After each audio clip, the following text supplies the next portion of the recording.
I awoke to the rumbling of Shakespeare, my smoky cat, who was demanding breakfast as usual at 7 in the morning. Despite the pain in my knees, I got out of bed with a smile.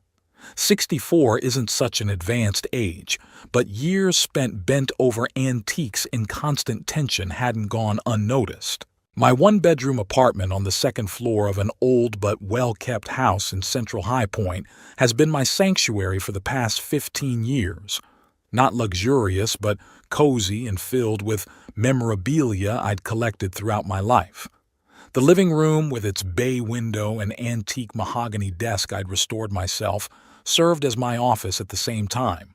The walls were decorated with reproductions of Vermeer and Rembrandt, a reminder of the European museums where I had once spent hours studying the masters. "I'm coming, great Shakespeare," I muttered, heading for the kitchen. My phone flashed a notification of a new email. I ignored it, focusing on my morning ritual. Coffee first, then everything else, Cornelius Taft's immutable rule. While the coffee brewed, I glanced out the window at the neighboring house. Beatrice Winslow, my neighbor and longtime friend, was already tending to her garden.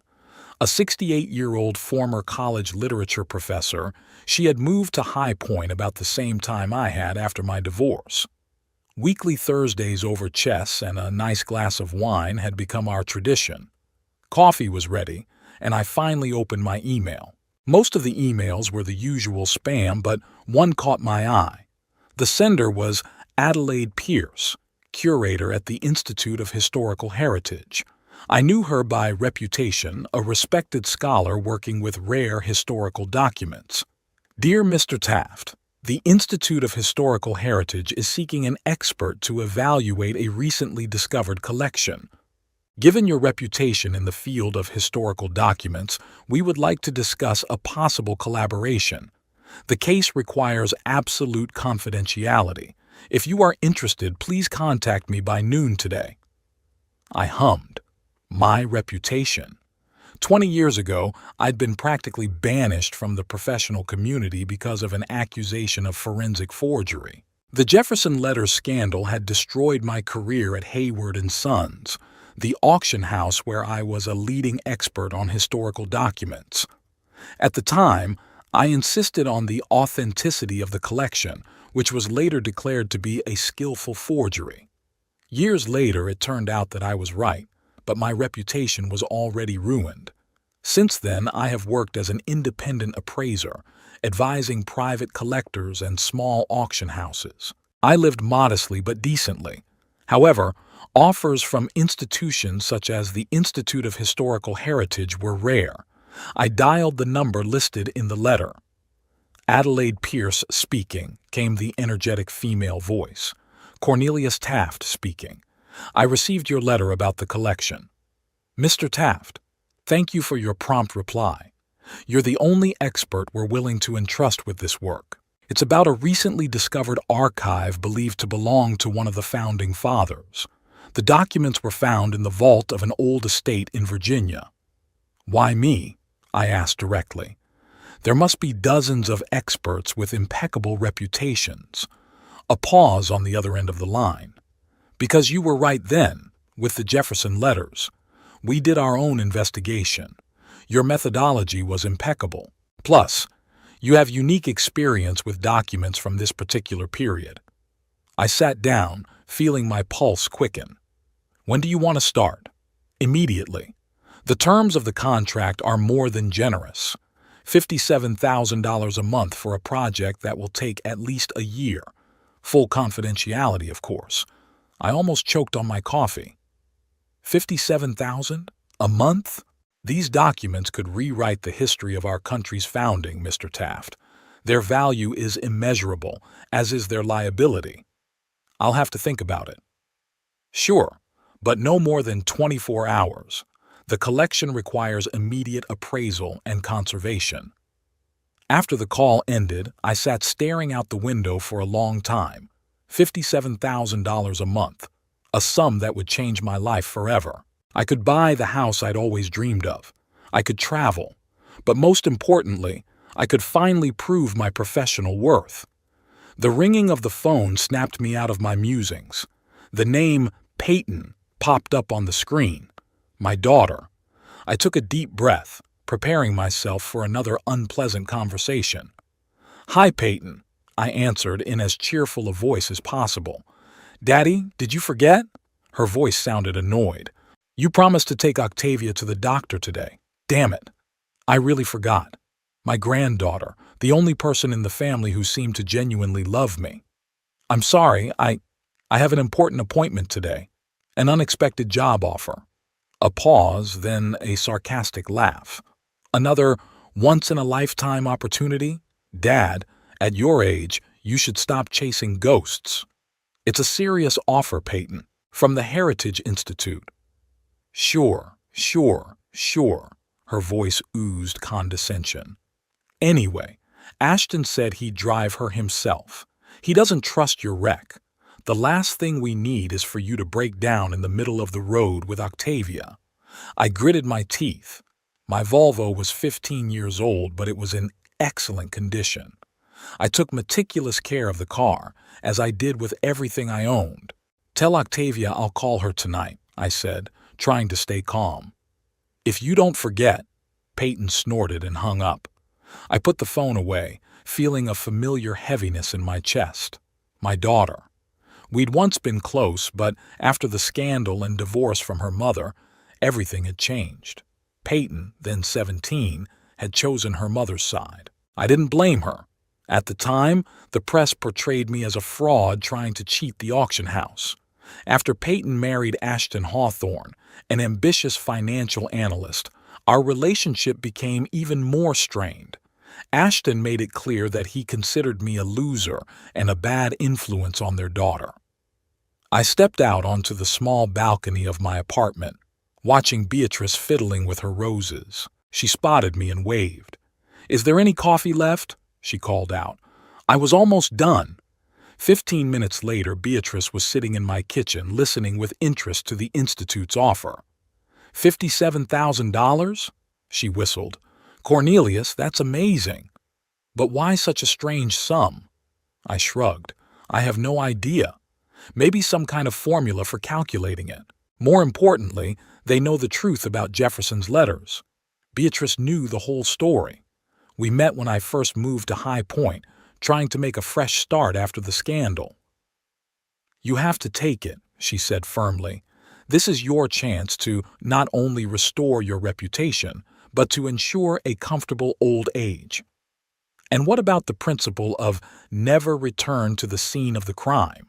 I grinned. "First of all, there was no crime. Secondly, this is a completely different place. And thirdly," she smiled slyly, "imagine your son-in-law's face when he finds out how much you earn." I laughed. "Even if I agree, I won't boast about the money." "Of course not. But a little gloating won't hurt you." Beatrice finished her coffee. "Besides, you'll be able to spend more time with Octavia, maybe even help with college. My granddaughter was a gifted child with an amazing flair for history and art. At 14, she was already reading Plutarch and could spend hours listening to me talk about European museums and historical artifacts. Peyton and Ashton disapproved of this fascination, deeming it impractical. They saw their daughter as a future financier or lawyer, not a historian." "You're right," I nodded. "It's settled. I'll call and accept the offer." After Beatrice left, I contacted Adelaide Pierce and informed her of my decision. We agreed to meet the next day to sign all the necessary documents and discuss the details. I spent the rest of the day going through my old notes on documents from the founding period of the United States. There was serious work to be done, and I wanted to be prepared. In the evening, as promised, I called Octavia. "Grandfather," her joyful voice always warmed my heart. "Daddy said you couldn't take me to the doctor because of work. Is that true?" "Yes, sweetheart. I've been offered a very interesting project." "Tell me about it." She sounded genuinely curious, so rare in our family.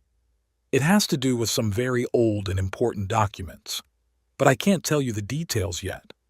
A secret project, like in spy movies?" I could hear her smiling. Something like that. How was your doctor's appointment? It was fine. He said my allergies are under control. Dad wanted to talk to you, but then he changed his mind. He and Mom were arguing in the kitchen. I tensed up. Ashton never wanted to just talk to me. What were they arguing about? I don't know exactly. Something about money and the house. Mom said they couldn't afford the vacation in Europe that Dad wanted, and he said that if Grandpa had— Oh, never mind. If Grandpa had what? I asked softly. A pause. If Grandpa had done something useful and helped the family for once in his life instead of playing the great scientist, her voice became quiet. I'm sorry, Grandfather. I didn't mean to. It's okay, honey. I tried to keep my voice lighthearted. Adults sometimes say stupid things when they're angry. I know you're not playing around. You're a real scientist. And I want to be like you when I grow up. Thank you, Octavia. That's the best compliment I've ever gotten. After talking to my granddaughter, I sat in the dark for a long time thinking. My daughter and her husband had considered me a burden, an empty dreamer who had wasted his life in a fake job. Now I had a chance not only to prove my professional worth, but also to support myself financially and perhaps help Octavia get the education she deserved. The phone rang again. This time, the number was unfamiliar. Cornelius Taft speaking, I answered. Mr. Taft, this is Adelaide Pierce again. I apologize for the late call, but there's news that can't wait. We've received confirmation of the authenticity of part of the collection. It's about the personal correspondence of several of the founding fathers, including previously unknown letters from Alexander Hamilton. We want you to start immediately. We'll have a car pick you up tomorrow morning. My heart is racing. Hamilton's letters. Historical documents of this caliber could overturn established ideas about the founding of our country. I'll be ready, I answered and hung up. I didn't sleep much that night thinking about the work ahead of me and how it might change my life, and possibly my relationship with my family. A black car with tinted windows arrived at exactly 8 in the morning. The driver, a silent man in an austere suit, opened the door for me, and I climbed into the back seat, holding my tattered leather briefcase tightly. It contained my tools, loupes of various magnifications, special gloves, a few reference books, and a notebook with notes I'd made the night before. "Good morning, Mr. Taft," came a voice from the speaker. "I hope you slept well. The trip will take about an hour." I recognized Adelaide Pierce's voice. "I can't say I slept well," I admitted honestly. Too excited about the prospect of working with the Hamilton collection. "I understand your excitement." I could hear the smile in her voice. "I have to warn you that you'll have to sign some non-disclosure documents before you can begin. The Institute is taking unprecedented security measures." "Of course." "And another thing," she added after a pause. "No one, not even your loved ones, is to be told about the contents of the collection, at least not until the official announcement of the opening." I chuckled to myself. What loved ones could we be talking about? Beatrice? Perhaps. But I certainly wouldn't tell my daughter and son-in-law. They wouldn't believe me. I saw Ashton's sarcastic face, the condescending smile he gave me every time I mentioned my work. "Don't worry, Miss Pierce," I replied. "I can keep a secret." An hour later, we arrived at a modern building on the outskirts of town. Nothing about its exterior suggested that it might contain historical treasures, just an ordinary office complex, like dozens in any city. Adelaide Pierce met me in the spacious lobby.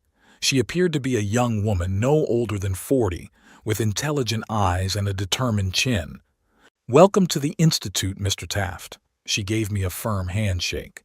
"Come on, I'll show you your work area and the collection." We took the elevator down to the underground floor, going through several layers of security, including retinal scans. Finally, Adelaide opened a massive door leading into a large laboratory-like room. "This is where you will work," she said. "Climate-controlled, special lighting, all the necessary tools for research and conservation. and, of course, the collection itself. In the center of the room stood a large table with several locked containers. "This is the first batch of documents." Adelaide walked over to the table and carefully opened one of the containers. "Take a look."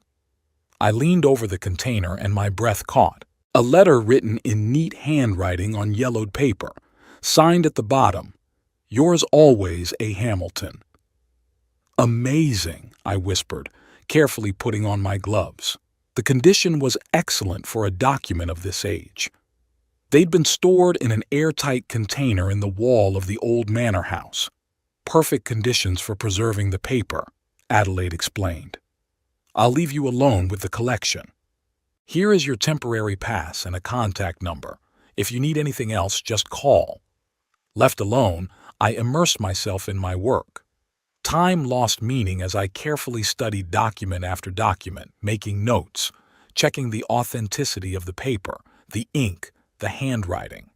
It was correspondence between Hamilton and several other political figures of the time, including previously unknown letters to James Madison. I didn't notice how the day flew by. It was only when Adelaide returned and gently reminded me that it was 7 o'clock in the evening that I was surprised to find that I had not eaten or even drunk water since morning. "You have to take care of yourself, Mr. Taft," she said with a slight smile. "The project is meant to last a long time. We don't want you to burn out on the first day." "I'm sorry," I rubbed my eyes. "I forget everything when I'm working." "I understand.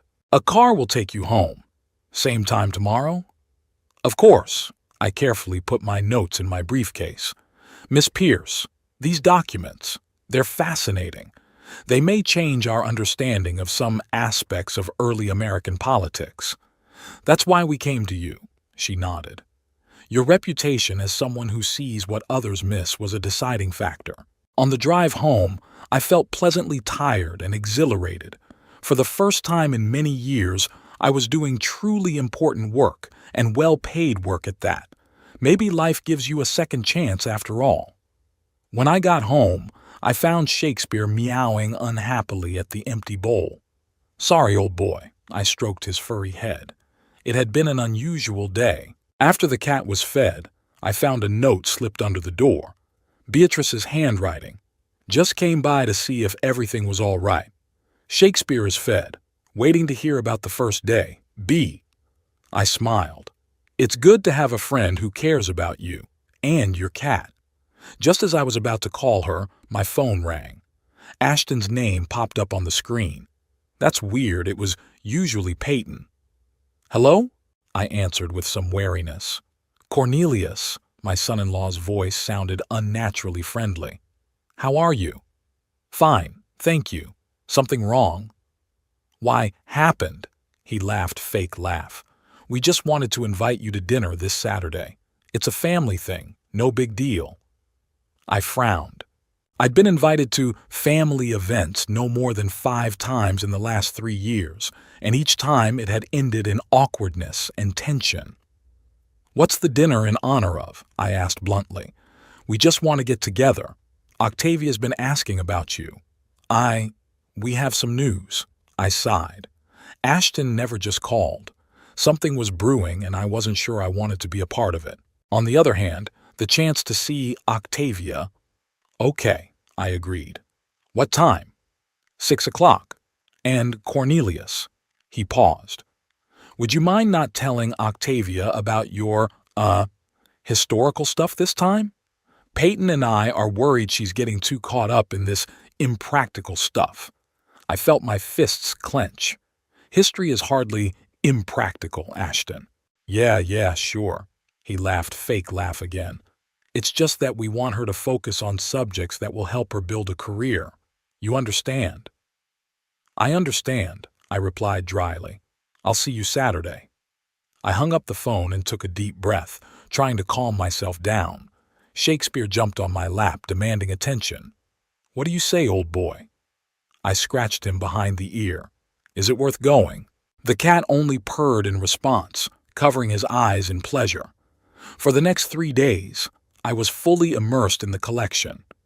Every morning a car came to pick me up, and every evening I returned home, physically exhausted but emotionally energized. The documents proved to be a veritable historical bombshell.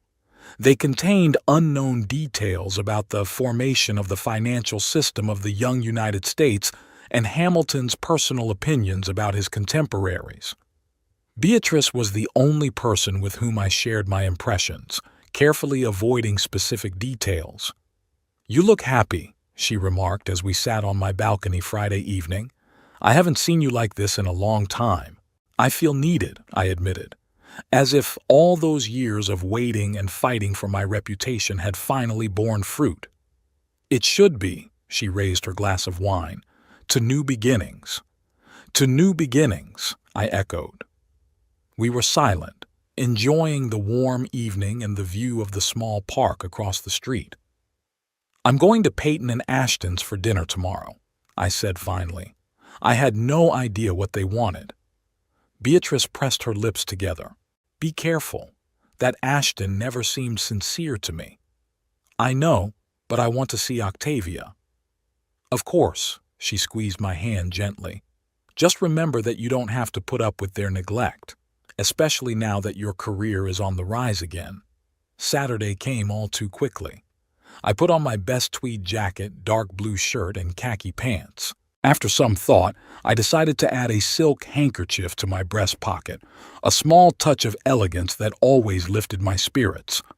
Peyton and Ashton's house was in an upscale neighborhood in High Point A, 3-story colonial-style mansion with a perfectly manicured lawn and ornamental shrubs. I parked my Volvo between Ashton's gleaming BMW and Peyton's brand-new Lexus, noting the contrast. Octavia opened the door before I could ring the bell. "Grandpa!" She hugged me with genuine joy. "I missed you so much." "I missed you too, sweetheart." I hugged her back, noting how much she had grown in the past few months. 14 was such a difficult age, but Octavia seemed to be moving through it with a grace I'd always admired. "There's so much I want to tell you," she whispered. "I found a terrific book on the women of the American Revolution." "Octavia!" Peyton's sharp voice interrupted our conversation. "Don't keep Grandpa on the doorstep." My daughter appeared in the hallway, impeccably dressed and coiffed as always. At 37, she was an exact replica of her mother, the same straight posture, the same piercing blue eyes, the same determined chin. Only her facial expression was different, where her mother had warmth. Peyton had cold calculation. "Hello, Daddy," she smiled, strained, and kissed me lightly on the cheek. "Come on in. Ashton's already opened the wine." I followed her into the spacious living room where Ashton stood by the fireplace holding a glass of red wine. He was a tall, well-built man with premature gray on his temples, which he thought made him look solid. "Cornelius!" He smiled broadly, extending his hand to me. "It's good to see you. How are you? How's work?" "I'm fine, thanks." I shook his hand, noting the unusual cordiality. Usually he just gave me a brief nod and then quickly moved on to other topics. "I hear you have a new project?" He handed me a glass of wine. "Something serious?" I looked at him suspiciously. How did he know? "Yeah, I'm working on an appraisal of a collection," I answered evasively. "It's not a big deal." "Don't be modest, Dad," Peyton interjected, taking a seat on the couch. "Octavia said it was a secret project, like in spy movies." Sounds intriguing. I cast a glance at my granddaughter, who lowered her eyes in embarrassment. "I'm sorry, Grandpa," she whispered. "I was just so excited for you." "It's okay," I smiled softly at her. "It's just that the project is really confidential." "Confidential?" Ashton raised his eyebrows. "That sounds serious. And who's the client? Unless it's a secret, of course." "I'm afraid it's a secret." I sipped my wine, hoping the subject would be closed. Ashton exchanged a quick glance with Peyton, which I couldn't decipher. "Dinner is almost ready," Peyton announced, standing up. "Octavia, help me in the kitchen." When the women came out, Ashton sat down across from me, leaning forward with a look of confidence. Listen, Cornelius, I wanted to talk to you before dinner. You see, Peyton and I are having some financial difficulties. That's it. I should have known. What kind of complications? I asked cautiously. Nothing catastrophic. He waved his hand. Just some investments that didn't work out as expected. And the mortgage on the house went up. You know how it is. I did know, but only theoretically. I've never lived beyond my means or taken out a loan I couldn't pay back. What's your point, Ashton? He coughed. We thought, since you've got a good project coming up, maybe you could help the family out a little. After all, we've always taken care of you, invited you to the holidays, let you see Octavia. I could hardly contain my laughter. Taken care of? Let me see you. They did everything they could to limit my contact with my granddaughter and never missed an opportunity to remind me of the burden I was on the family. I have expenses too, I said calmly, and I haven't gotten paid for the new project yet. But you will, won't you? His eyes sparkled. And judging by all this secrecy, it's going to be a lot of money. At that moment, Peyton and Octavia returned carrying dinner dishes. What were you two talking about? Peyton asked, setting the plates down. I was telling Cornelius about our financial difficulties, Ashton answered bluntly. Dad. Peyton sat down next to me, putting her hand on my shoulder, a gesture she only used when she wanted something. We rarely ask for help, you know that, but we really need support right now. Ashton mentioned possible layoffs at his company, and Octavia's private school has raised fees. I thought you were transferring me to a public school, Octavia intervened, frowning. You said you couldn't pay for Briarwood anymore. Peyton threw a warning glance at her daughter. We're considering different options, dear. Dinner continued in a tense atmosphere. Ashton and Peyton took turns describing their financial difficulties, while Octavia silently picked at her food, clearly uncomfortable. I listened, increasingly irritated by their transparent attempts at manipulation. What about your bonus you were talking about last month?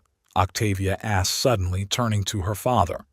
You said it would cover my school for next year. Ashton choked on his wine.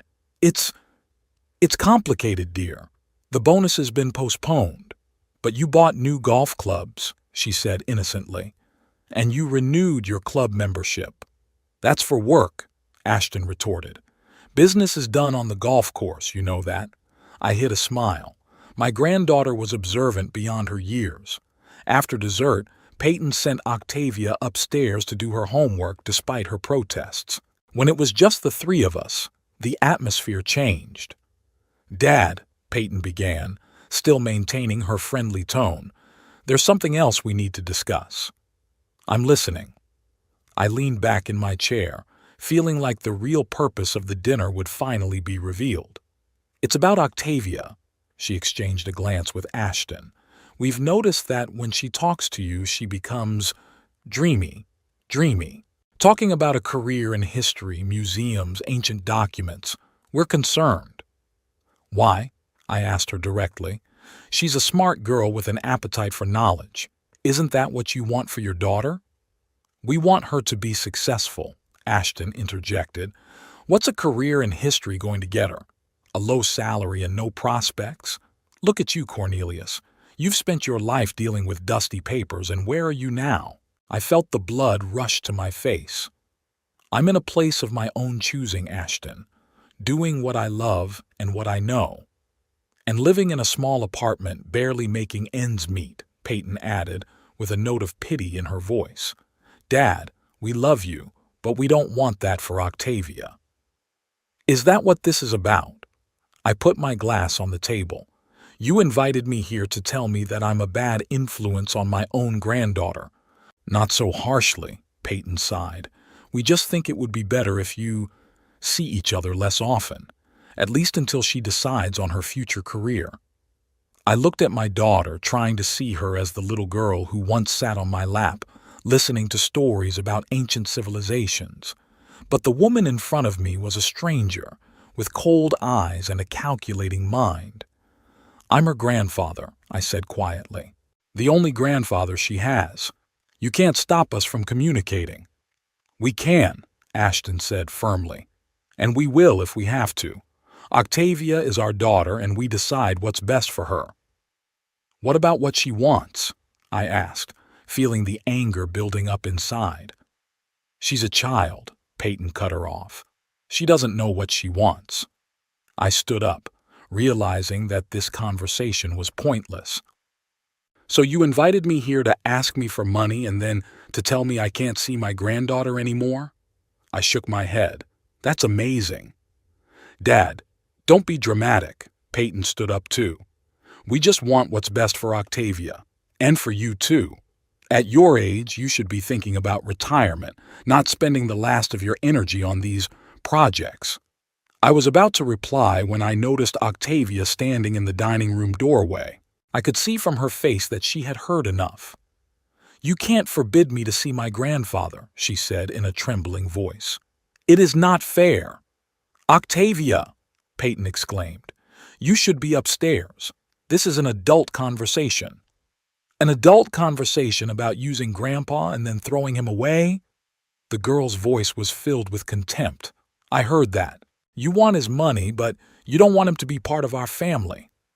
"Go to your room at once," Ashton shouted, his face reddening. "We'll talk about this later." Octavia looked at me apologetically, then turned and ran upstairs.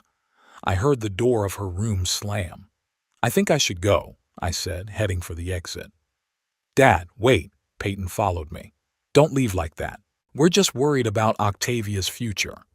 "And about my possible money," I added, putting on my coat. "Don't worry, Peyton. I understood your message, clear and concise." I walked out of the house feeling a mixture of anger and sadness. My own daughter was ready to abandon me, again, because of her prejudices and material ambitions. The only ray of light was Octavia, who, despite her parents' best efforts, had retained her independence of thought and sense of fairness. Sitting in the car, I received a message on my phone. It was Octavia. "I'm sorry, Grandpa. I'll still be in touch with you no matter what they say. Love you." Those simple words warmed my heart. Perhaps not all was lost in this family. 3 days passed after the unpleasant family dinner. I was fully immersed in working on the Hamilton collection, using it as a shield from thoughts of my family. The documents turned out to be even more significant than originally thought. Among the letters were not only political discussions, but also personal reflections that revealed whole new facets of the Founding Fathers' characters. "You look tired, Mr. Taft," Adelaide Pierce remarked when she stopped by to check on my progress Wednesday afternoon. "Is everything all right?" I looked up from the document I was examining under the microscope. "Just family problems," I replied. "Nothing out of the ordinary." She sat down on the edge of the desk, which was uncharacteristic of her usually formal demeanor. "You know, you've done an amazing job these days. The director is very pleased with your preliminary reports. Why don't you take the day off and relax?" I chuckled. "What am I supposed to do? Sit at home and think about how my daughter and son-in-law are trying to cut me off from the only person in the family who loves me?" Adelaide raised her eyebrows in surprise. "I'm sorry." I rubbed my eyes. "I shouldn't have dumped my problems on you." "It's okay." She touched my shoulder lightly. "Sometimes talking to a stranger helps you see things more clearly." I sighed and briefly recounted the events of last Saturday, leaving out the details of Ashton's attempts to beg for money. "They think I'm a bad influence on Octavia because she's interested in history and wants to follow in my footsteps. Can you imagine? A love of knowledge is now considered a bad influence." Adelaide nodded thoughtfully. "You know what I think? You should use this weekend to show your granddaughter that you support her hobbies despite her parents' inhibitions." "And how would I do that? They've made it clear they don't want me in their house." She smiled. "I have an idea. Our museum store sells an amazing collection of reproductions of historical documents, including some of the Hamilton letters you're working on now. It would make a great gift for a girl interested in history." The thought of giving Octavia something related to my current work appealed to me. It would be our little secret, a bond her parents couldn't break. That's a great idea, I agreed. But how would I deliver the gift? I don't even know if she'll be home. Tomorrow is Thursday, Adelaide reminded me. Most families spend the evening at home. Just drive up and call her, or send a message in advance. I wasn't sure it would work, but the idea seemed worth a try. After work, I bought a set of reproductions at the museum store that included letters from Hamilton, Jefferson, and other founding fathers. They were excellent copies, printed on aged paper and arranged in an elegant faux leather folder. On Thursday evening, I ventured into the field. Shakespeare, as if sensing my nervousness, was particularly affectionate, rubbing against my legs as I got ready. "What do you say, buddy?" I asked, scratching behind his ears. "Is it worth the risk?" The cat purred, which I took as approval. I sent Octavia a quick text. "I'll be near your house at 7 o'clock tonight. I want to give you a message. If you can come out, it would be my pleasure. Love you, Grandpa." The reply came almost instantly. "I'll be waiting. Mommy's home, but Daddy's late at work. Love you." Not ideal, but I was willing to take the risk to see my granddaughter. The day was cool but clear. I put on my best tweed jacket, tied a silk tie, and even spritzed on the cologne Octavia had given me last Christmas. Beatrice caught me at the door as I was on my way out. "You look like $1,000,000, she smiled. "A date?" "Meeting my granddaughter," I replied. "A covert operation." She nodded understandingly. "Be careful. And if anything, I'm home all evening." The drive to Peyton's house took about 20 minutes. I parked around the corner so as not to attract the attention of the neighbors and sent Octavia a message of my arrival. A couple minutes later, she ran out of the house looking around like a spy on a mission. "Grandfather!" She rushed toward me, hugging me so tightly that I almost lost my balance. "Hush, hush," I laughed, hugging her back. "I don't want the neighbors to call the police thinking you're being kidnapped." She pulled back, her smile brightening. It was like she'd matured even more in the last few weeks, some new determination in her eyes. "Mom's home, but she's on the phone," she said. "We have about 15 minutes. I handed her a carefully wrapped gift. "It's for you. I hope you like it." Her eyes widened with anticipation. She carefully unwrapped it, and when she saw the contents, her face lit up with delight. "Reproductions of letters from the Founding Fathers," she exclaimed, carefully going through the documents. "This is amazing. Look, there's even a letter from Hamilton to Madison about the Bill of Rights." "I thought it might help you study history," I said, enjoying her reaction. "And maybe shut your teacher up the next time he mixes up the Adamses." She laughed, then suddenly became serious. "Grandpa, there's something I have to tell you. I've decided I want to be a historian like you, no matter what my parents say." I felt a warmth rise in my chest, but I tried to keep my expression neutral. "Are you sure?" "It's not an easy road, Octavia. Your parents are concerned about the practical side for a reason. I don't want a practical, boring job that will only make money," she interrupted me. "I want to do something important, something that matters. Like you. You always followed your passion even when everyone was against you." We talked for a few more minutes until suddenly the door of the house opened and Peyton appeared on the doorstep. "What's going on here?" Her voice was ringing with anger. Octavia shuddered and clutched the file folder tighter to herself. "Mom, Grandpa just brought me a gift. After we made it clear we didn't want him to come over uninvited." Peyton came down the stairs, her face contorted with rage. "Octavia, get inside right now." "But Mom, now!" Octavia threw me an apologetic look and, holding the folder tightly, ran into the house. As soon as it was just the two of us, Peyton turned to me. "You're out of line, Dad. We told you to stay away." "I thought I could visit my own granddaughter," I said, trying to stay calm. "She was glad to see me." "Of course she was," Peyton snorted. "You're filling her head with stupid ideas. She came home from school yesterday and said she wanted to be a historian." "A historian, Dad? Do you realize what an unpromising career that is? As opposed to what? I couldn't take it anymore. From becoming another office worker who hates his job but tolerates it for the money? Don't you dare tell me how to raise my daughter. Her voice shook with anger. We want a better future for her. Stability. Success. Success isn't just about money, I argued. It's also about being able to do what you love. Says the man who spent his life in poverty because of his lofty ideals, Peyton snorted. Look at you, Dad. You're 64 and you have nothing. No house, no decent car, no retirement savings. Is that really the fate you want for Octavia? You don't know anything about my life, Peyton, I said quietly. Not about my accomplishments or my financial situation. Oh, really? She smiled mockingly. What, your secret project suddenly made you rich? Don't be ridiculous, Dad. Ashton and I have been doing some research. The Heritage Institute is a small non-profit organization. They can't pay much. I was shocked.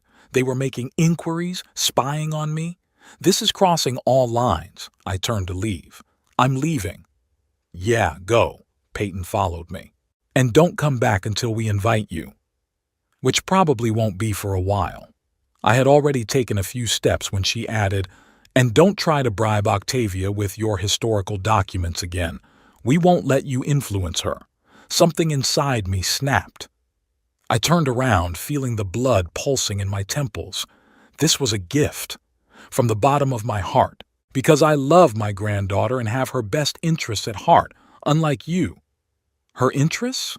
Peyton grabbed the cup of coffee she was holding. Her interests should be focused on building a successful career, not digging through dusty papers like you. Get lost, you pauper. And with those words, she threw the hot coffee in my face. I recoiled, feeling the hot liquid burn my skin and soak into my shirt. There was silence for a moment. Peyton seemed shocked at what she'd done. Dad, she started, but I had already turned to leave. Goodbye, Peyton, I said, wiping my face with my sleeve. I hope you're happy in the life you've chosen. When I returned home, I found Beatrice waiting for me with an anxious expression on her face. My God, what's happened? She exclaimed when she saw my coffee-stained clothes. The family reunion didn't go as planned, I grinned bitterly as I walked into the apartment. My daughter had expressed her opinion of my coffee lifestyle. I briefly told her what had happened, changing into clean clothes and applying a cold compress to my reddened skin. She called you a beggar. Beatrice was furious. Her own father. Apparently, material success is the only thing that matters to her, I sighed, sitting back in my chair. Shakespeare immediately jumped into my lap as if sensing my need for comfort. What are you going to do? Beatrice asked, handing me a glass of whiskey. I hesitated, stroking Shakespeare. After a few moments of silence, I made a decision. You know what? I'm going to show them they're wrong. All these years I had lived modestly because I liked it, because things and status were never important to me. But if material symbols are the only thing they understand, I'll give them material symbols. The next morning, I went to the car dealership where I spent several hours choosing a car that was completely at odds with my usual practical approach. In the end, I opted for a silver F-Type sporty Jaguar, sleek, powerful, and undeniably luxurious. The price was astronomical, but thanks to my new contract, I could afford it without much financial hardship. The buying process was surprisingly easy, especially once the salesman was convinced of my ability to pay. By 3 o'clock in the afternoon, I was driving my new car out of the showroom, feeling a mixture of elation and slight embarrassment at being so extravagant. My plan was simple. I knew that Octavia finished school at 3:30 and Peyton usually picked her up on Fridays. I decided to accidentally be near the school at that time so that both mother and daughter could see me in my new look. Briarwood Academy was located in an upscale neighborhood of the city, an imposing red brick building surrounded by manicured lawns and athletic fields. I parked the Jaguar right outside the main entrance where parents usually waited for their children and leaned casually on the hood, waiting for Octavia and Peyton to show up. Within minutes, my new car had already caught the attention of waiting parents and students exiting the school. I heard admiring comments and saw some of the boys stop to take a closer look at the car. At 20 minutes past 4, I spotted a familiar figure. Octavia came out of the school building chatting animatedly with a friend. She didn't notice me right away, but when our gazes met, her eyes widened in surprise. She quickly said something to her friend and headed toward me. "Grandpa?" She looked around the car incredulously. Is this your car?" "Yes." I couldn't hold back a smile. "I decided it was time to upgrade the transportation. You like it?" "It's amazing." Octavia walked around the car, admiring every detail. "But how? Why?" "It's a long story," I answered. "I'll tell it some other time." At that moment, Peyton's Lexus pulled into the parking lot. I saw her notice us, slow down, and stare out the windshield in obvious surprise, trying to figure out what was going on. "Mom's here," Octavia whispered, suddenly serious. "After yesterday." "It's okay," I reassured her. "Go to her. I just wanted to show you my new car." "I'll call you tonight," she promised, gave me a quick hug and ran to her mother's car. I watched Peyton get out of her Lexus, frozen in place as I fully realized that the luxury sports car belonged to me. Even from a distance, I could see the paint drain from her face. She gripped the car door as if looking for support. I slowly got behind the wheel of the Jaguar, turned on the engine, and slowly drove past Peyton, letting her get a good look at me behind the wheel. Our gazes met, and I noticed in her eyes a mixture of shock, disbelief, and maybe fear. Fear that all her ideas about me and my capabilities were wrong. I gave her a slight nod and drove out of the school parking lot feeling oddly satisfied. It was a petty gesture, unworthy of a man of my age and position. But God, it felt so good in that moment. No sooner had I reached home than my phone started ringing. Peyton's number. I considered ignoring the call, but decided that would only delay the inevitable. "Hello?" I answered, putting it on speaker. "What was that?" Peyton's voice sounded strained, almost hysterical. "Where did you get this car?" "I bought it today," I answered calmly. "I decided it was time to upgrade my transportation." "Don't play with me," she almost shouted. "Cars like this cost a fortune. Where did you get that kind of money?" "I told you I have a new project." "No project can pay enough to let you buy a Jaguar. What's going on, Dad? Did you get involved in something illegal, or is this just a rental to impress you?" I sighed. Typical of Peyton to assume the worst right off the bat. "Peyton, I don't have to report my finances to you, especially after yesterday. I overreacted yesterday." Her voice suddenly softened. "We were all on edge. Why don't you come over for dinner tonight and we'll talk it over, like a family?" I couldn't help but laugh. Yesterday, I was a pauper who wasn't allowed to see my own granddaughter, and today I'm suddenly part of the family again? All because I got an expensive car? "Daddy, please," she said with a pleading tone in her voice. "I need to understand what's going on. You look different. This car, it's not like you." "Maybe you just don't know me as well as you think you do," I replied. "I'm sorry, Peyton, but I'm not coming to dinner. I have other plans." "What plans?" she asked demandingly. "Dad, I have a right to know what you've gotten yourself into." "No, you don't." My voice got harder. "You've made it clear that I'm not part of your family. Well, now live with the consequences of your decision."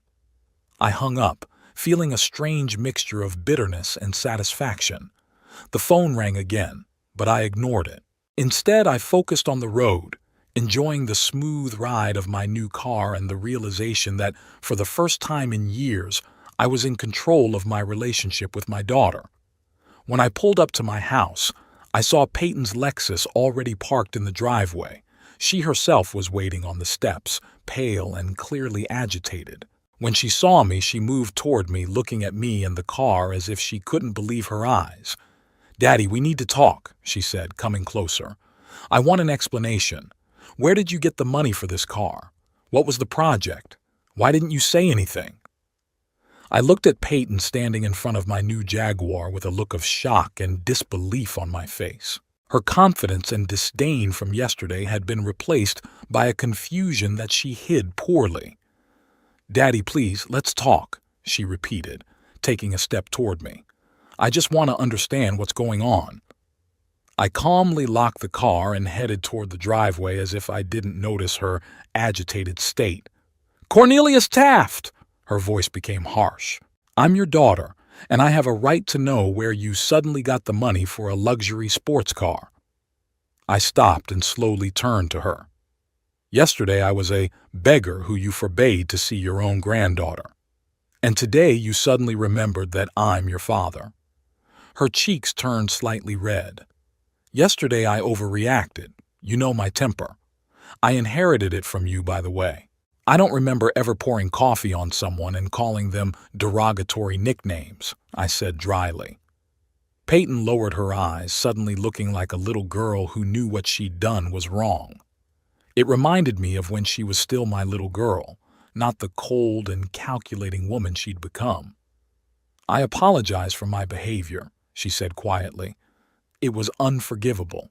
But you have to understand that Ashton and I are just concerned about Octavia and her future. And frankly, about you too. You've always lived so, modest. And now you show up in a Jaguar that's worth at least $80,000. It's scary, Dad." "Why should my financial well-being scare you?" I asked, crossing my arms across my chest. "Isn't that what you've always wanted? For me to be successful by your standards? I want to know that this success is real and legitimate." Her last word came out. Legitimate. Her last word sounded almost like an accusation. I laughed, unable to contain myself. "Do you really think that I, a man who has dedicated his life to studying history and preserving cultural heritage, would suddenly do something illegal? At 64, I decided to become a criminal mastermind." Peyton was even more embarrassed. "No, of course not. But you have to admit, it's kind of weird.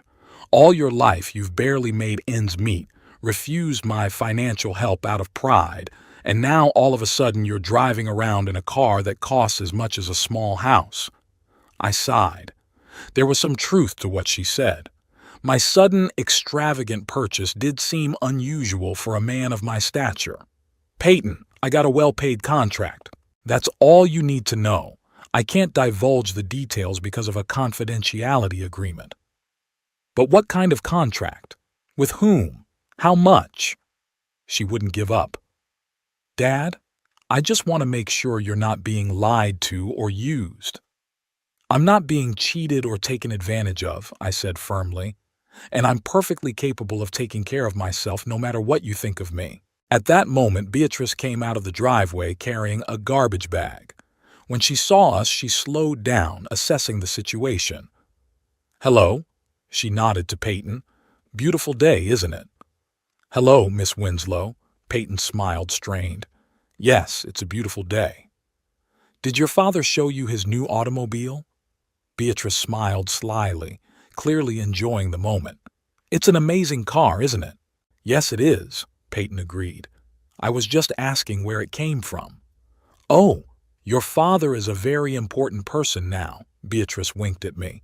"He's working on a secret project of national importance, but I can't tell you anything else. It's a state secret, you understand." I could hardly contain a smile as I watched Peyton's eyebrows go up. "A state secret?" she repeated incredulously. "Dad, what is she talking about?" "Beatrice likes to be dramatic," I shrugged.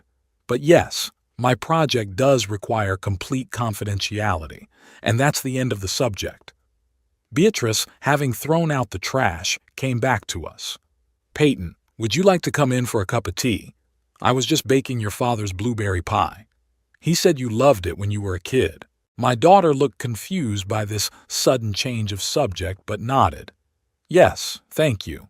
It would be a pleasure. The three of us went up to my apartment where Shakespeare met us, meowing demandingly and wrapping himself around my legs. "Hi, handsome." I leaned down to pet him. "Sorry I'm late." "You have a cat?" Peyton was surprised. "Since when?" "5 years now," I answered as I watched her look around the apartment. I could see that she was noting new details: the modern TV on the wall, the collection of rare books in the closet, the antique clock on the mantelpiece. I'd had all of these things before, but she'd never noticed because she rarely visited my home. "Sit down. I'll get the tea and cake," Beatrice said, heading into the kitchen. "I'll help," I offered, following her. In the kitchen, Beatrice asked quietly, "Are you sure you want her here? After everything that's happened?" "She's my daughter," I answered just as quietly. "And maybe this is a chance to clear things up a bit. Besides, I can keep in touch with Octavia through her." Beatrice nodded understandingly. "Just be careful. Her sudden interest in your life came only after she saw you in an expensive car." I knew she was right, but part of me still hoped there was something left in Peyton of the loving girl I'd once known. When we returned to the living room with tea and cake, Peyton was sitting on the couch, looking at the picture of Octavia on the coffee table. "She looks so much like you," Peyton remarked as I set the tray down. "Same eyes, same stubborn chin. And the same passion for history," I added, pouring the tea. Peyton sighed. "That's what I wanted to talk to you about. Dad, I realized that Ashton and I were a little harsh yesterday. Of course, we have no right to forbid you from seeing Octavia. And if she's really interested in history, perhaps that's not such a bad thing." "What a sudden change of heart," I remarked, cutting off a piece of pie. "Something tells me it's not just about realizing your mistakes." Peyton blushed. "You always saw right through me." She sipped her tea. "Okay, I admit it. Your new, financial situation has made Ashton and I reevaluate some things. Perhaps we were wrong to think that a career as a historian necessarily leads to poverty. Or maybe you thought that a rich grandfather historian was better than a poor grandfather historian," Beatrice interjected, not hiding her sarcasm. Peyton gave her an irritated glance, but remained silent. "Anyway," she continued, turning to me, "Ashton and I would like to invite you to dinner this Saturday, to talk things over and maybe start over. Octavia would be very pleased." I put down my fork and looked at my daughter carefully. "Peyton, I appreciate your invitation, but let's be honest with each other. All you and Ashton see in me is money. Yesterday I was a nobody. Today I'm suddenly a welcome guest, just because I bought an expensive car." "That's not true," she objected, but her eyes betrayed the truth. "It is," I shook my head, "and I don't want that kind of relationship. Not with you, not with Ashton. I want to see Octavia, but not at the cost of hypocrisy." "So you're saying no?" Her voice has grown cold. "Dinner, yes, but I would like to keep in touch with Octavia. Perhaps we could set up some sort of schedule to meet without having to pretend we're a happy family." Peyton finished her tea in silence and set her cup down. "I'll talk to Ashton," she said finally, "but I can't promise he'll agree, especially after you rejected our offer of reconciliation." "We both know it wasn't a sincere offer," I replied calmly. "And tell Ashton that I'm not going to fund his investments or pay for your European vacations if that's what he expects from our reconciliation." Peyton flared up, confirming my suspicions. "You were always too perceptive," she stood up. "Thanks for the tea, but I have to go. I'll be in touch with you about Octavia." After she left, Beatrice looked at me with a mixture of admiration and concern. "You were cruel to her." "She's been cruel to me for years," I replied, putting away the dishes, "and I don't want to start a fake relationship based only on her sudden interest in my money." "And rightly so," Beatrice nodded. "But still, she's your daughter, and maybe somewhere deep down inside, she still loves you." "Perhaps," I agreed without much conviction. The next few days passed in tense anticipation. I returned to my work at the Institute, fully immersed in researching Hamilton's collection. Analyzing documents and writing detailed reports helped take my mind off family problems. When I returned home on Wednesday evening, a message from Octavia was waiting for me. "Grandpa, my parents let me see you on weekends. Can I come over on Saturday? P.S. They don't know I'm writing to you now." I smiled, imagining her secretly sending me this message, probably hidden in her room. I replied, "Of course, sweetie. I'll be waiting for you anytime you want. Why don't we go to the museum?" Her answer came almost instantly. "Yes, to the Historical Museum. I read there's a new exhibit about the Constitutional Convention." I was touched by her enthusiasm. Despite her parents' best efforts to turn her away from history, her interest only grew. Saturday morning, I received a strange phone call from Ashton. His voice sounded unnaturally friendly. "Cornelius, good morning. I hope I didn't wake you up." "No, I've been up for a while," I answered cautiously, wondering what he wanted. "Good, good. Listen, about Octavia. Peyton and I have been thinking about it, and we think you're right. We can't keep you two from seeing each other. She can spend the day with you, but please have her home by 7 p.m. "Thank you, Ashton," I said, surprised at his sudden concession. "I appreciate your decision." "Yeah, well, family's family, right?" He laughed awkwardly. "By the way, I heard you bought a new car." "A Jaguar, I think. Impressive." "Oh, that's what it is." I could see why he was suddenly so cooperative.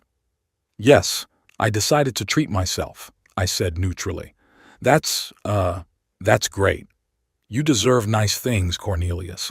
By the way, I was thinking, maybe we could have lunch together sometime, just you and me. There are some, investment opportunities I'd like to talk to you about." I could barely contain my laughter. Did he really think I'd believe his sudden interest in talking to me? Very tempting, Ashton, but I'm afraid my schedule is too tight right now. Work takes up most of my time. Yes, of course I understand. His disappointment was almost palpable. Maybe some other time. Anyway, Octavia will be ready by 10 in the morning. Will you pick her up? Yes, I'll be at your place at 10. As I hung up the phone, I shook my head, surprised at how predictable Peyton and Ashton had been. As soon as they saw the outward signs of wealth, their attitude toward me had changed completely. I was no longer a useless old man living in the past, but a potential source of financial gain. At exactly 10 o'clock, I drove up to their house in my new Jaguar. Octavia was already waiting on the porch, dressed in jeans and a sweater with a small backpack over her shoulders. Standing beside her were Peyton and Ashton, both with strained smiles. "Grandpa!" Octavia rushed over to me as soon as I got out of the car. "I'm so happy to see you." I hugged her, feeling my heart warm at her sincere affection. "It's good to see you too, sweetie." Peyton and Ashton followed, their eyes fixed on my car. "Impressive car, Dad," Peyton said, running her hand over the smooth surface of the hood. "Must have cost a fortune." "A good investment," I replied evasively. "Ready, Octavia? We're in for an exciting day." "More than exciting." She smiled, then turned to her parents. "Bye, Mom. Bye, Dad. I'll see you tonight." "Wait a minute." Ashton put his hand on her shoulder, stopping her. "Cornelius, maybe we could all have dinner together tonight. At that new restaurant downtown, I hear they have great food there." I noticed Octavia roll her eyes, clearly realizing what was going on. "Unfortunately, I already have plans for tonight," I replied. "Perhaps some other time." "What plans?" Peyton asked with ill-concealed curiosity. "A work meeting." I opened the car door for Octavia. "Don't worry, I'll have her home by 7, as agreed." We drove off, leaving them standing in the driveway with disappointed faces. "They're so obvious," Octavia snorted as we pulled away. "A week ago, Dad said you were a bad influence on me, and now all of a sudden he wants to take you out to dinner at an expensive restaurant." "People change their minds," I said diplomatically. "Yeah, especially when they see an expensive car. She shook her head. I heard them discussing you last night. Dad said you must have gotten a huge inheritance or won the lottery, and Mom thinks you're working on some secret government project. She even Googled your name trying to find information. I couldn't help but smile, imagining their theories. And what did she find? Nothing new, just old articles about the Jefferson letter scandal. Octavia turned to me. Grandpa, you really can't tell me what you're working on, not even to me? I threw a quick glance at her. Her face expressed genuine interest without a shadow of the self-serving motives I'd seen in her parents. It's really a confidential project, Octavia. But I can tell you that it involves very important historical documents that could change our understanding of early American history. Her eyes lit up. Documents from the founding period? The correspondence of the founding fathers? Something like that, I smiled at her insight. But I can't say any more than that, at least not yet. I understand, she nodded gravely. Secrecy is important in a case like this. I won't tell anyone, not even my parents, especially my parents. We spent the day at the History Museum, where Octavia showed amazing knowledge and intuition for her age. She asked the guide such deep questions that at one point he asked her if she was preparing to enter the history department. Yes, she answered without hesitation. I want to become a historian, specializing in early American history. I was touched by her confidence and determination. At 14, she already knew what she wanted out of life and was not afraid to go against her parents' wishes. After the museum, we had lunch at a small cafe, where we continued to discuss the exhibition and her school projects. You know, I've decided to write a research paper on the role of women in shaping the early U.S. financial system, she said, sipping her milkshake. Everyone writes about the military and politicians, but no one pays attention to how wives and daughters influence the decisions of their husbands and fathers. That's a brilliant idea. I was genuinely impressed. Many historians ignore this aspect. If you want, I can recommend some sources. Yes, please.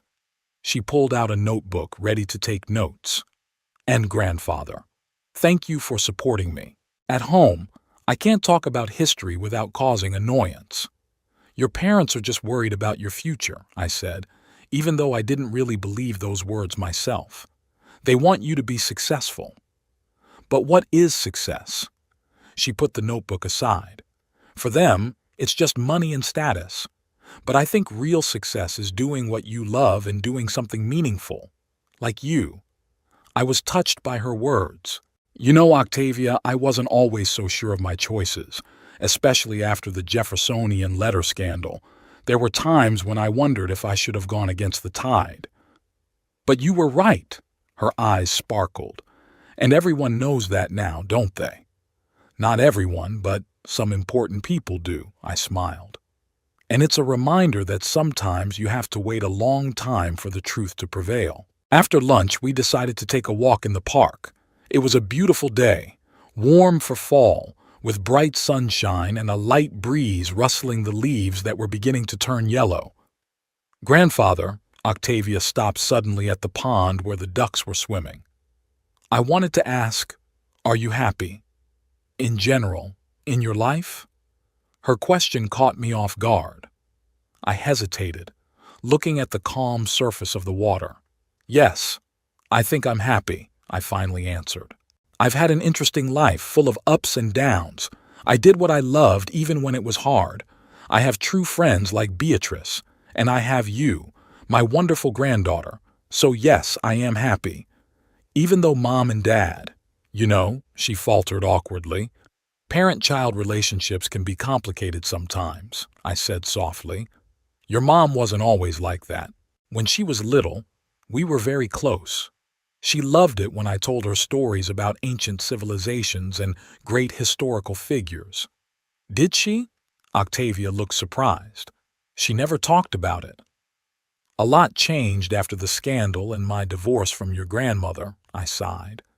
Peyton was a teenager then, and it was hard for her. She chose her mother's side, and as time went on, Our relationship became more and more strained.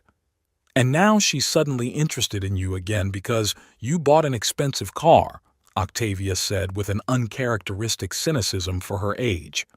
Life is complicated, Octavia, and people are complicated too. Even your parents. They're not perfect, but they love you and want the best for you, even if their idea of best is different from yours. She nodded thoughtfully, tossing breadcrumbs to the ducks. You know what's weird? She said after a pause.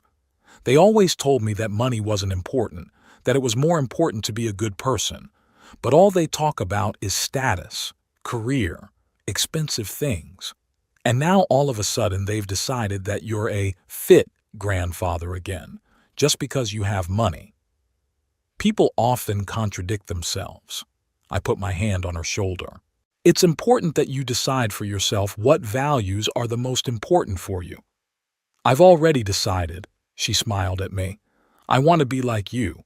I want to follow my passion, even if it's not easy. The months flew by. I was fully immersed in the Hamilton collection, which was even more important than I'd originally anticipated.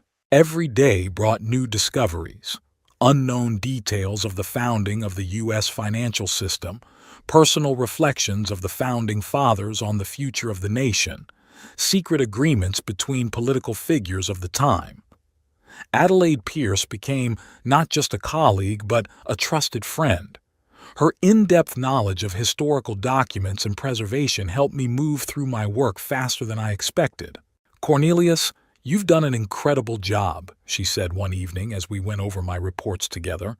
The director is thrilled. No one expected the documents to be so historically significant.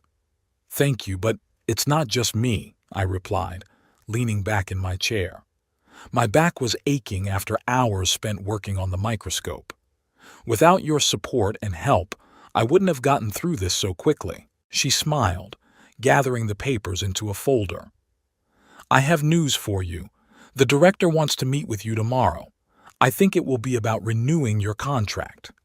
I nodded, though everything inside me clenched with excitement. Over the months, I'd gotten used to my new life. Interesting work, decent pay, respect from my colleagues. The thought that all this could continue filled me with a hope and enthusiasm I hadn't felt in a long time. The next day I met with the director of the Institute, Dr. William Harrison, a tall, gray-haired man with shrewd eyes and impeccable manners. Mr. Taft, he shook my hand firmly. At last we meet in person. I've heard a lot about your brilliant work from Miss Pierce. Thank you, Dr. Harrison. I sat down in the offered chair. It was an honor to work with such an outstanding collection. And you've met all our expectations. He opened the folder in front of him. Your reports on the authenticity of the documents, their historical context and significance are excellent. Thanks to you, we now know that this collection will change the way historians think about the early period of the Republic. I nodded modestly, waiting for him to continue.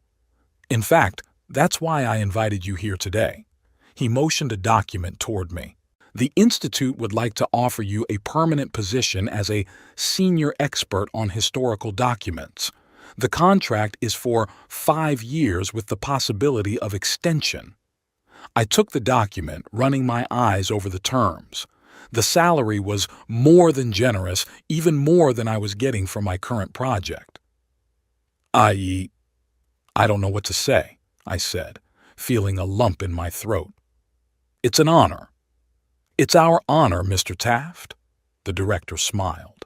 People with your knowledge, experience, and, most importantly, intuition are rare. The Institute would be happy to have you on its permanent team. I signed the contract without hesitation. 20 years of professional exile were over. I was once again recognized and in demand in my field. On my way home, I stopped by the bank where I met with my financial advisor. Over the past few months, I had accumulated a substantial amount of money in my account. I had always lived modestly, and my new salary allowed me to put most of it away. Mr. Taft, with that kind of income, you might want to think about buying a house, the advisor said as he looked over my accounts. Or perhaps building an investment portfolio? I have other plans, I replied. I'd like to set up an educational trust for my granddaughter to provide for her future college education. The counselor nodded, making notes. That's a wise decision. We can set up conditions under which the funds will be available for tuition only. Are there any special requirements? I thought for a moment. Yes. I want her to have access to the trust only after her 18th birthday and only if she enrolls in college. And the choice of major should be entirely her own decision, without outside pressure. It can be done legally, the counselor wrote down my wishes. Would her parents have access to these funds? Absolutely not, I answered firmly. Only my granddaughter should manage this money, and only for her education. We completed the necessary paperwork and I left the bank with a sense of accomplishment. Octavia will get to follow her dreams, regardless of what her parents think about it. When I returned home, I found Beatrice tending to my cat. Shakespeare missed me, she said when I walked in. He and I were philosophizing about the mortality of existence. I smiled as I took off my coat. And what conclusions did you come to? That life is short, but a good night's sleep and good food are eternal values, she winked. How was your meeting with the director? I told her about the new contract and she was genuinely happy for me. I always knew justice would prevail, she said, hugging me. You deserve this recognition, Cornelius, more than anyone else. Thank you. I was touched by her support. You know, I've also set up an educational trust for Octavia, so she can study history if she wants to, regardless of what her parents think. A smart move, Beatrice approved. What about you? Maybe it's time to consider a more comfortable place to live. Don't get me wrong, your apartment is charming, but with your new options, I wondered. I've always loved my modest apartment, but lately I've really started to feel the need for more space, for books, for work, for life. You're right, I finally said. I think it's time for a change. Over the next few weeks, I scoured real estate listings until I found the perfect one, a small but elegant house in the historic district of the city. It was built in the 19th century and retained many of the original features: high ceilings, wood floors, marble fireplaces. The two-story building with its spacious library and sunroom seemed made for me. The transaction went quickly, and soon I owned my own home, for the first time in my life. The move took a few days, but with the help of Beatrice and a few colleagues from the Institute, everything went smoothly. Shakespeare was unhappy with the change at first, but quickly settled into his new home, especially loving the sunny windowsill in the library where he could spend hours watching the birds in the garden. I didn't tell Peyton and Ashton about my move, but Octavia knew my new address and often came to visit on weekends. Our meetings became regular. Every Saturday we would go to museums, historical sites, or just sit in my new library discussing books and historical events. Your house is amazing, Grandpa, she said one of those days, looking at the bookshelves I'd filled with rare history books. It suits you so well. Thank you, honey. I handed her a cup of hot chocolate. I like it too, and I'm glad you can come here. She snuggled into the chair, pulling her knees up to her chest. My parents don't know where you live, she said suddenly. They tried to find out, but I didn't tell them. My mom even followed me once, but I went to the library first and she thought I was just studying there. I sighed, not surprised by this kind of behavior from Peyton. They've been very persistent about finding out about your job and money, Octavia continued, especially since you stopped coming to our house. Dad is always talking about some investment opportunity he'd like to discuss with you. I'm sure he has a lot of interesting ideas, I said dryly. Octavia giggled. He even tried to bribe me to tell me about you. He said he'd buy me a new laptop if I found out where you worked and how much you made. I shook my head, chagrined but not surprised. And what did you say? That I don't need a new laptop, she shrugged, and that your personal life was your business. He was very unhappy. I was proud of her integrity. Despite her parents' best efforts, she had grown up to be an independent and moral person. "By the way," I said, remembering the trust, "I have news for you. I have set up an educational fund for you. The money will be available after your 18th birthday when you go to college." Her eyes widened in surprise. "Grandfather, that's so generous. But you didn't have to—" "I wanted to do it," I interrupted her, "so you could study what you were really interested in without financial constraints." She jumped up and hugged me tightly. "Thank you," she whispered. "It means more to me than you can imagine." A week later, a storm blew in. Peyton called me late at night, her voice shaking with anger. "How could you, Daddy?" she screamed as soon as I picked up the phone. "Set up a trust for Octavia without our knowledge? Without our consent?" I sighed. Apparently, Octavia had told them about my gift. "It's my money, Peyton. I'm free to use it as I see fit." "We're her parents," she kept yelling. "We have the right to know about any financial decisions regarding our daughter." "The money will only be available to her after her 18th birthday and only for her education," I replied calmly. "I don't see the problem with that. The problem is that you're undermining our parental authority." Her voice got even higher. "Now, Octavia has declared that she's going to study history in college because you're supporting her dreams." I couldn't hold back a smile, even though Peyton couldn't see it, of course. "And what's wrong with that? History is a worthy field of study." "It's futile, and you know it." She was silent for a second, then continued in a more controlled tone.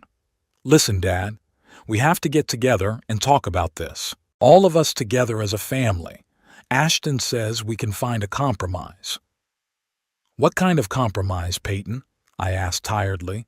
"That I revoke the trust, or that I add you as trustees?" Her silence was eloquent enough. "That's what I thought," I said. "The answer is no. The trust will stay as it is. Octavia will get the money when she goes to college, and she can study what she wants." "We're her parents," Peyton repeated, her voice turning cold. "We can forbid her from seeing you." "She's almost 15, I countered.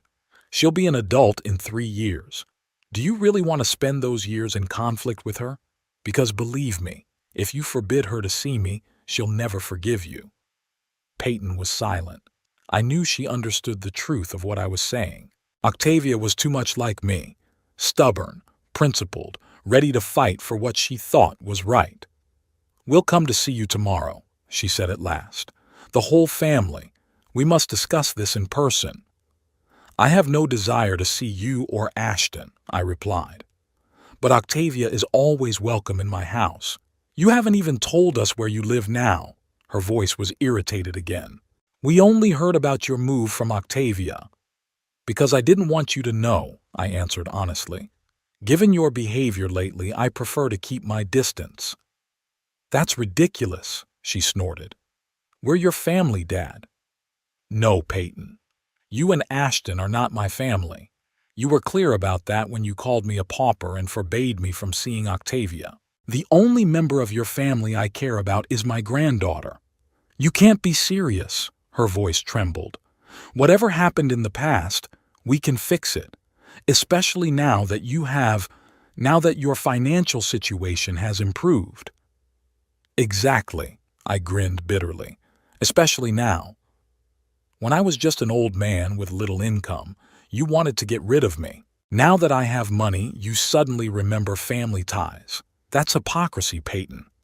"How dare you?" She was outraged. "We've always taken care of you." "No, we haven't," I said firmly. "And now you're not concerned about my well-being, but about getting access to my money. I didn't give you my new address because I don't want you showing up on my doorstep with another investment opportunity or request for financial assistance." There was a long pause. "So that's it?" Her voice turned icy. "You just cut us out of your life?" "You cut me out of your life years ago," I replied calmly.